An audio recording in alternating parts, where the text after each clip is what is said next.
anak remaja yang berada di rumah, yang sedang menonton channel Tamalate dalam ibadah remaja pada hari ini.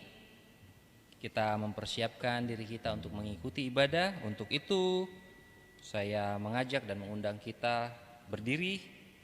Kita menyanyi lagu dari Terbit Matahari.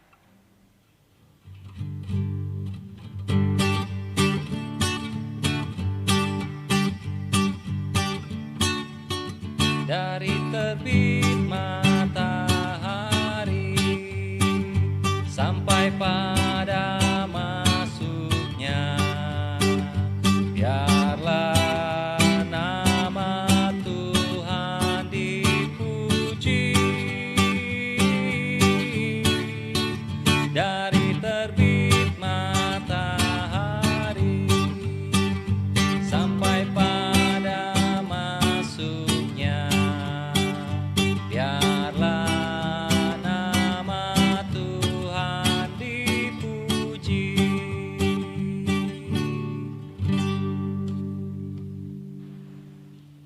Kita mulai ibadah kita. Ibadah kita kiranya boleh jadi dalam nama Allah Bapa, Allah Anak, Allah Roh Kudus. Salam dari segala orang kudus untuk kita sekalian. Amin. Silakan duduk anak-anak yang dikasihi Tuhan. Sebagai orang berdosa, setiap saat, setiap waktu, Tuhan menuntun kita agar kita mau mengakui dosa kita. Untuk itu kita tunduk kepala, kita merenungkan sambil menyanyi dari lagu PKJ 37, Bila Ku Renung Dosaku.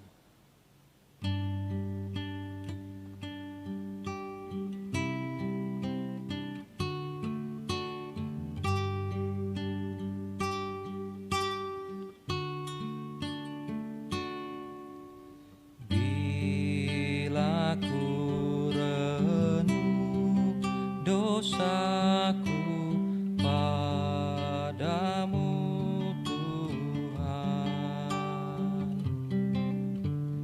yang berulang ku lakukan di hadapanmu.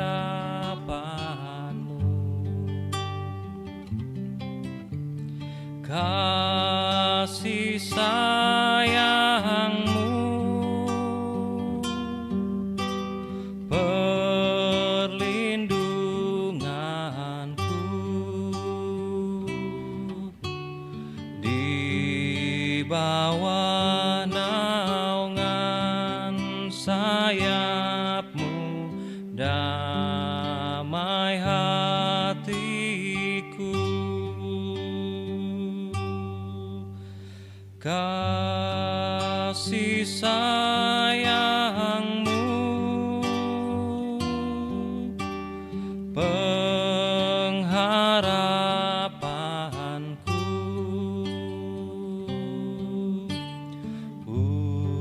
usapan kasih setiamu selalu ku rindu.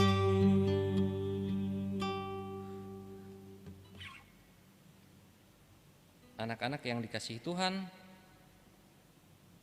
Tuhan sudah mengasihi kita, Tuhan sudah memberikan nyawanya di atas kayu salib untuk menebus dosa kita. Kita patut mengucap syukur untuk kemurahan Tuhan dan kasih setia Tuhan kepada kita. Dan saat ini kita akan mendengarkan firman Tuhan. Kita akan menyanyi dari Kidung Jemaat 64, Bila Kulihat Bintang Gemerlapan.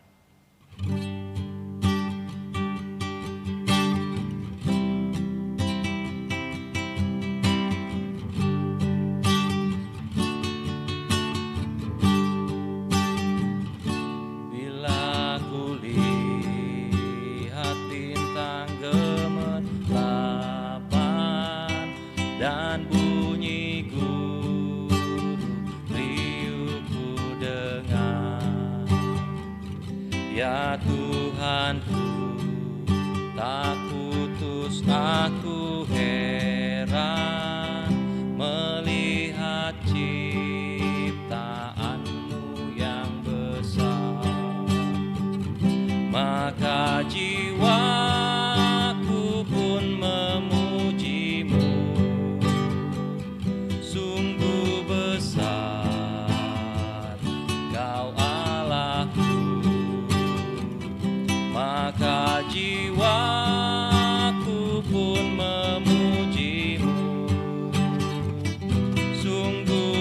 besar Kau Allahku.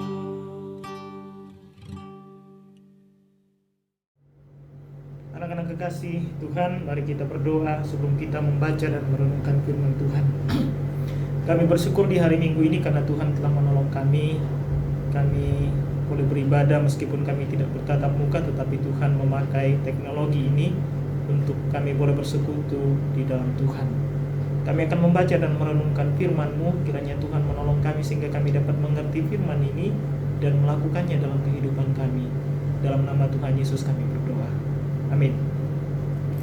Mari kita buka pembacaan kita dari Markus pasal yang ke-14 ayat yang ke-12 sampai dengan ayat yang ke-26. Markus pasal 14 ayat 12 sampai dengan ayat yang ke-26. Firman Tuhan berkata, Yesus makan Paskah dengan murid-muridnya. Pada hari pertama dari hari raya, roti tidak beragi.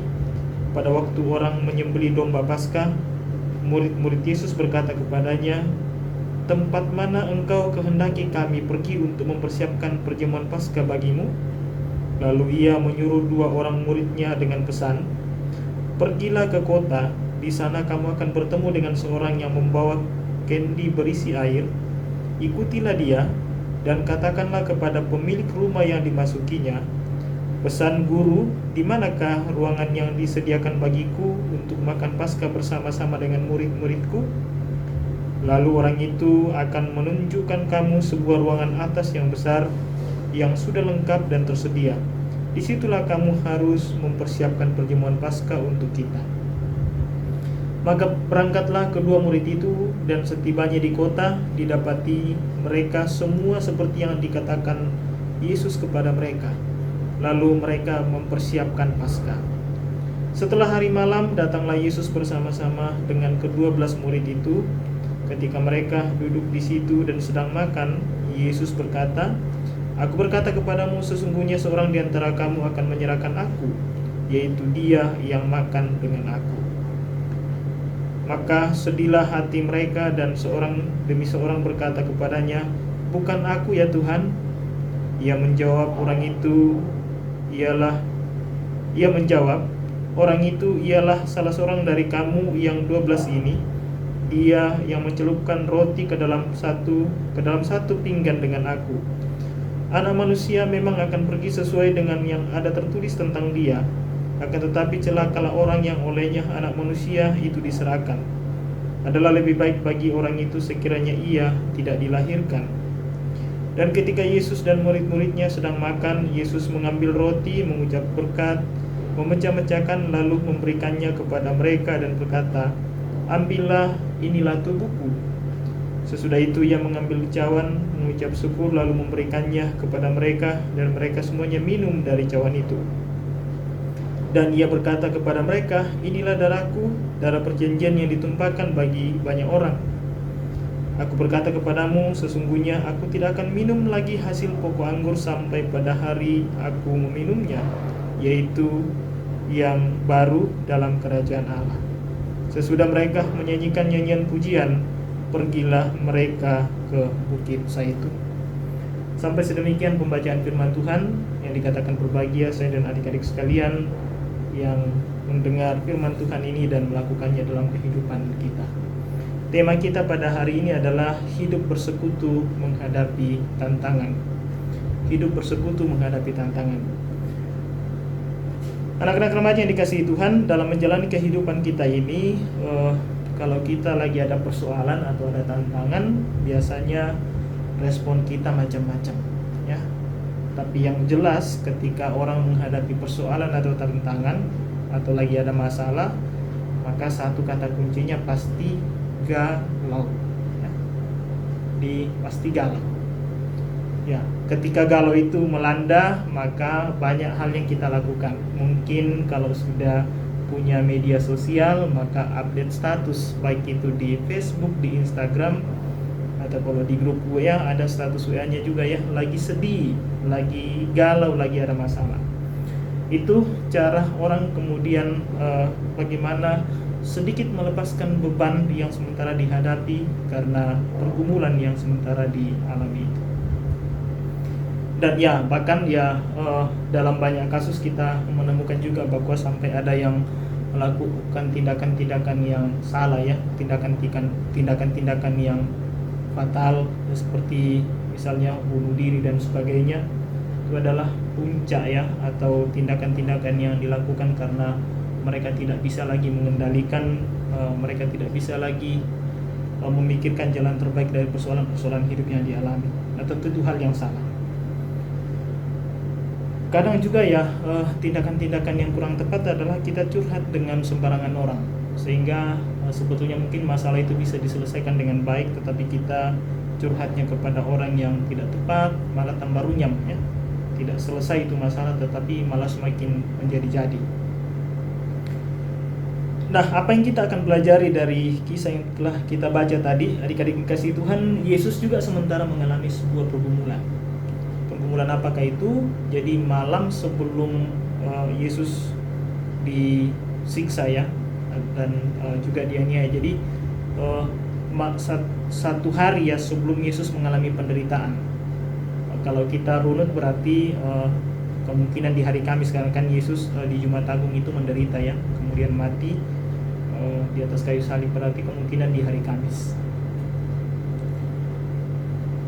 Ada satu tradisi dalam Yahudi, yaitu makan Paskah. Dalam pembacaan kita juga sudah dijelaskan tadi ya. Makan Paskah ini dilakukan untuk memperingati hari kelepasan bangsa Israel dari perbudakan di Mesir. Jadi setiap tahun mereka merayakan itu, mereka makan Paskah, mereka bersekutu bersama, dan itu biasanya dilakukan oleh masing-masing rumah tangga atau masing-masing keluarga. Ini untuk memperingati ketika datang Tula ke-10 ya di Israel bagi orang Mesir ya. Jadi orang Israel itu lepas dari Tula ke-10 itu karena di setiap pintu rumah mereka ada darah domba ya. Kemudian terlewatlah mereka, dan semua anak sulung di Mesir ya, khususnya orang-orang Mesir itu meninggal atau mati. Dan setelah peristiwa itu kemudian Firaun membiarkan atau memberikan izin kepada orang Israel untuk keluar dari tanah Mesir. Nah, roti yang dimakan ketika makan Paskah adalah roti yang tidak beragi ya. Kalau roti tidak beragi itu berarti dia sedikit keras ya, karena tidak mengembang. Nah, ini mereka makan sebagai bentuk simbolisasi bahwa mereka pernah mengalami sebuah penderitaan, tetapi Tuhan kemudian melepaskan mereka dari hal itu. Nah, Yesus yang kita baca kisahnya tadi, bahwa ketika mereka akan makan Paskah bersama dengan murid-muridnya, maka Yesus menyuruh ya. Awalnya muridnya bertanya, di mana kita mau makan Paskah? Yesus katakan, ya kamu pergi ke pasar, kemudian kamu akan ketemu orang di sana yang bawa kendi dalam air, kemudian bawa air dalam kendi ya, bukan bawa kendi dalam air, tapi bawa air dalam kendi. Kemudian kamu ikuti, dan setelah sampai di rumah di mana orang itu pergi, maka kamu tanyakan kepada pemilik rumah di mana kami harus makan Paskah dengan Yesus. Dan ternyata sudah disiapkan semua. Yesus sebagai Tuhan, dia tahu betul apa yang akan terjadi.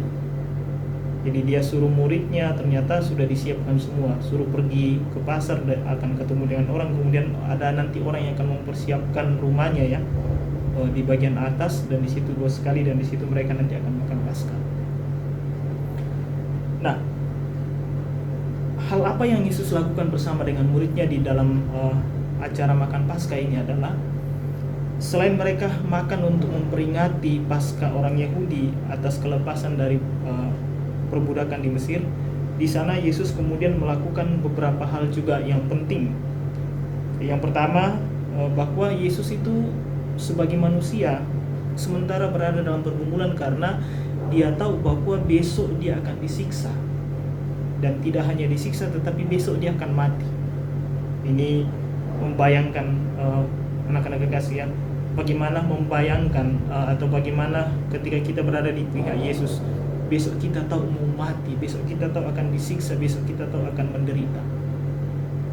Jadi sebetulnya Yesus pun berada dalam posisi sebagai manusia ini ya. Sebagai manusia, Yesus juga mengalami pergumulan yang sangat berat sekali, karena dia akan berhadapan dengan kematian.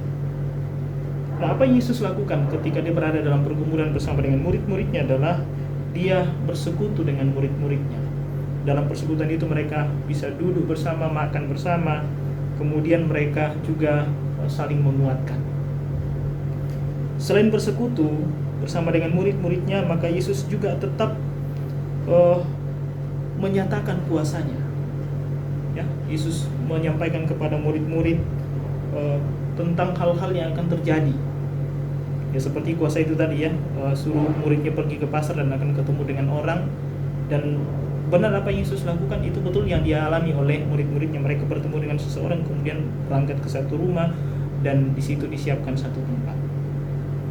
Bagian yang ketiga adalah Yesus menjelaskan proses yang akan dialami dan apa yang akan terjadi kelak, bahwa anak manusia akan menderita, dan di antara 12 murid itu ada di antara satu murid yang akan menyerahkan Yesus.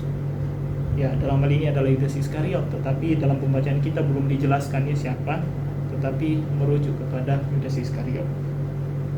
Nah, yang paling terakhir adalah Yesus bersyukur bersama dengan murid-muridnya meskipun mereka berada di dalam situasi yang sulit. Bagian terakhir dari pembacaan kita ayat 26, sesudah mereka menyanyikan nyanyian pujian, pergilah mereka ke Bukit Zaitun. Jadi dalam persekutuan itu mereka tidak sekedar makan, mereka tidak sekedar bincang-bincang, mereka tidak sekedar ngobrol, tetapi mereka juga ada puji-pujian. Ya, ini yang kita mau refleksi dalam kehidupan kita adik-adik remaja. Sekali lagi, ketika kita menghadapi pergumulan, maka seringkali kita melakukan tindakan yang salah. Seringkali kita melakukan cara-cara yang tidak tepat.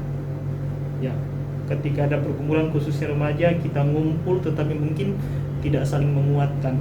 Apa yang terjadi mungkin ya sudah sampai merokok, sudah cerita yang lain-lain ya. Itu jangan sampai terjadi ya. Jadi ketika kalian ada persoalan-persoalan yang dihadapi, baik itu relasi dengan teman maupun persoalan-persoalan dalam rumah tangga, maka relasi dengan orang tua ya, maka jangan lakukan tindakan-tindakan yang keliru. Belajar dari kisah Yesus bersama dengan murid-muridnya, mereka duduk, kemudian mereka sharing bersama, kemudian mereka memuji Tuhan. Ini Yesus sendiri memberikan kita teladan yang luar biasa. Nah, ketika kita bersekutu bersama-sama menghadapi tantangan, maka di situ akan saling menguatkan. Maka menjadi catatan juga bagi kita ketika ada teman yang mengalami pergumulan, mungkin dia ceritakan persoalannya kepada kita, apa yang kita bisa bantu, kita doakan, ya, kemudian kita cerita bersama untuk menemukan solusi, membantu teman untuk menemukan jalan keluar dari persoalan hidup yang dialami. Jangan kemudian kita justru menambah beban itu. Nah, tantangan-tantangan yang dihadapi ketika kita bisa saling menguatkan satu dengan yang lain, saling memotivasi satu dengan yang lain, maka disitulah tercipta sebuah persekutuan yang baik. Ya, ini sangat rentan sekali kita dengan hal-hal yang tidak baik ya. Orang katakan begini, lebih mudah itu menularkan hal-hal yang tidak baik daripada menularkan hal yang baik. Ya, atau lebih mudah mencontoh hal-hal yang tidak baik daripada hal-hal yang baik. Nah, di tengah-tengah tantangan hidup yang kita alami, adik-adik juga punya tantangan, semua kita punya tantangan, semua kita punya pergumulan. Tetapi yang paling penting adalah ketika kita berada di tengah-tengah pergumulan, maka bersekutu dengan saudara-saudara seiman, saling mendukung satu dengan yang lain, itu adalah bagian yang sangat penting untuk bisa saling mendoakan, tetap menaikkan pujian. Jangan melakukan tindakan-tindakan yang konyol, jangan melakukan tindakan-tindakan yang tidak terpuji, karena semuanya tidak akan menyelesaikan masalah, tetapi malah akan menambah persoalan. Tetap setia dalam hidup ini, tetap kuat menghadapi tantangan-tantangan hidup yang Tuhan izinkan terjadi.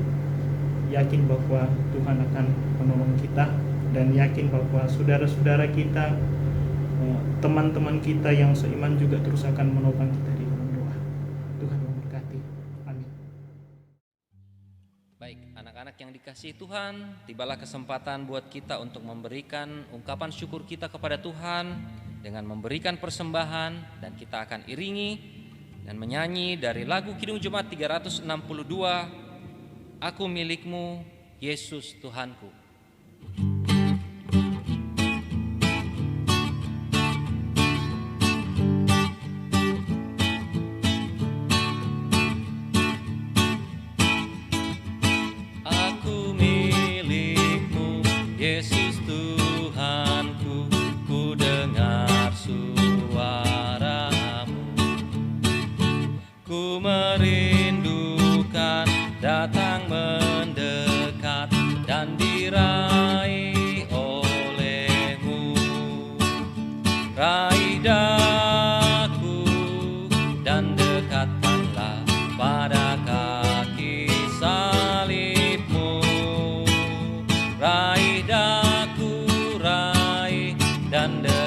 Berkenan ke sisimu Tuhanku. Mari kita satu dalam doa sapaan kita berdoa. Kami bersyukur bagi Tuhan karena Tuhan begitu baik bagi kami. Hari ini kami boleh beribadah bersama-sama, mendengarkan firman Tuhan, menaikkan pujian kami. Terlebih kebenaran firman-Mu boleh diperdengarkan bagi kami, bahwa kami harus bersekutu di dalam menghadapi tantangan-tantangan hidup ini. Yesus adalah Tuhan dan Juru Selamat kami, telah mengajarkan juga kami bagaimana menghadapi tantangan. Ketika Dia akan menghadapi kematian, penderitaan, Dia tetap bersekutu dengan murid-murid dan menaikkan pujian, dan juga terus mendorong murid-murid untuk melakukan yang terbaik dalam kehidupan ini. Tuhan, tolong kami ketika kami menghadapi persoalan baik di rumah, di sekolah, maupun dalam relasi kami dengan teman-teman. Kami akan menyelesaikan persoalan itu dengan cara-cara yang baik. Kami tidak perlu melakukan tindakan-tindakan yang tidak terpuji. Kami tidak perlu melakukan tindakan-tindakan yang justru akan membuat kami semakin terpuruk. Tapi kiranya melalui saudara-saudara seiman kami, teman-teman kami di gereja, melalui kakak-kakak pelayan dan juga majelis gereja, bahkan orang-orang yang Tuhan kirim, terlebih orang tua kami, akan terus kami dimampukan untuk menjalani kehidupan ini yang penuh dengan tantangan. Kami tidak akan menjadi orang-orang yang mudah putus asa, tetapi kami berpengharapan di dalam Tuhan, karena orang-orang di sekitar kami akan menopang kami juga di dalam doa. Terima kasih juga untuk persembahan yang telah kami berikan, kiranya menjadi pelayanan yang berkenan kepada Tuhan, dan apa yang telah kami berikan Tuhan berkati, yang masih ada pada diri kami dan orang tua juga, Tuhan juga akan memberkatinya. Berkati bangsa dan negara kami, secara khusus sambil berdoa buat kami semua, anak-anak remaja. Tuhan berkati dalam pendidikan, di dalam bersama dengan keluarga, dan juga di dalam setiap pergumulan-pergumulan yang dialami. Berkatilah anak-anak, memberikan mereka kemampuan untuk menghadapi tantangan-tantangan hidup yang mereka alami saat ini. Mungkin pendidikan mereka, mungkin kebutuhan hidup mereka, mungkin relasi dengan orang tua, dan juga relasi dengan teman-teman. Berdoa untuk situasi yang kami alami ini, pandemi COVID-19, kiranya Tuhan menopang kami, Tuhan menolong sehingga pandemi ini boleh berlalu. Bahkan Tuhan terus memberikan kami kebijaksanaan supaya kami dapat menjaga diri kami, menjaga protokol kesehatan, sehingga kami dapat bebas dari virus ini dan kami terus dalam lindungan Tuhan. Terima kasih Tuhan, berkati bangsa dan negara kami, pemerintah kami dari pusat sampai daerah. Tuhan juga memberkati. Berkati majelis gereja di Jemaat Malatian terus dalam pimpinan dan pertolongan Tuhan. Orang tua kami juga Tuhan berkati dalam setiap aktivitas hidup mereka, pekerjaan dan pelayanan mereka. Guru-guru kami di sekolah dalam tugas tanggung jawab mereka membimbing dan mengarahkan kami. Tuhan juga memberkati mereka. Terima kasih Tuhan untuk persekutuan kami hari ini. Kiranya kami terus dalam lindungan dan pertolongan Tuhan. Dengar doa kami dalam nama Tuhan Yesus yang telah mengajar kami berdoa bersama-sama demikian. Bapa kami dalam surga, dikuduskanlah nama-Mu, datanglah kerajaan-Mu, jadilah kehendak-Mu di bumi seperti di surga.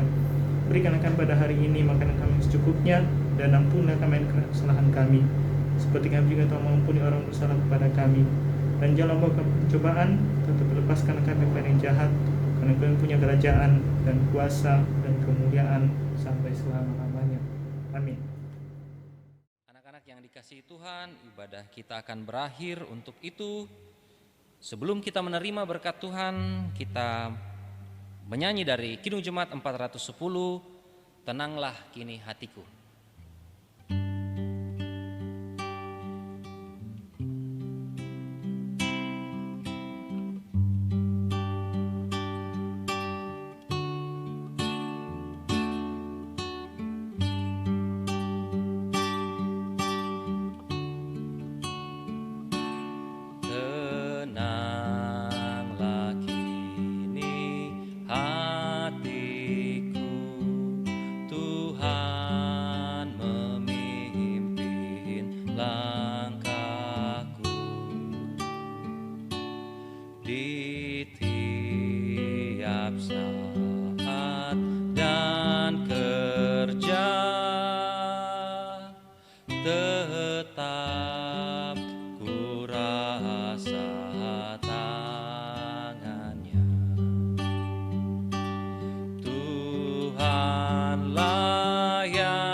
berpegang teguh.